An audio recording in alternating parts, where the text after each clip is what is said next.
Hello అండి. ఇవాళ simple recipe మిరియాల చారు. జ్వరం వచ్చినప్పుడు కానీ నోటికి రుచిగా తినాలనిపించినప్పుడు ఈ మిరియాల చారు ఒక్కసారి చేసుకోండి. పిల్లలైనా పెద్దలైనా కడుపు నిండా ఇష్టంగా తింటారు. ముందుగా 1 టేబుల్ స్పూన్ జీలకర్ర, 1 టేబుల్ స్పూన్ మిరియాలు, 2 పచ్చిమిర్చి, 10 నుంచి 15 వెల్లుల్లి వేసుకొని కచ్చా పచ్చగా దంచుకొని పక్కన పెట్టుకోండి. ఇంకా కడాయిలో ఆయిల్ హీట్ ఎక్కిన తర్వాత 1 టేబుల్ స్పూన్ ఆవాలు, కొన్ని ఎండుమిర్చి, కొంచెం పసుపు వేసుకొని కలుపుకోండి.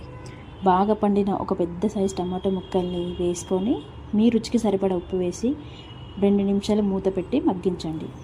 టమాటా మెత్తగా ఉడికిన తర్వాత చింతపండు రసం పోసుకొని ఒక్కసారి కలుపుకోండి. కచ్చా పచ్చగా దంచి పెట్టుకున్న జీలకర్ర మిరియాల మిశ్రమాన్ని వేసుకొని అంతా కలిసేలా కలుపుకోండి. కరివేపాకును కాడలతో సహా వేసుకొని అంతా ఒకసారి కలిసేలా కలుపుకోండి.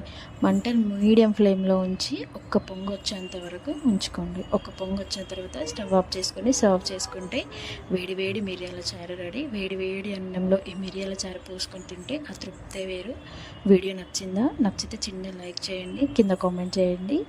To subscribe to my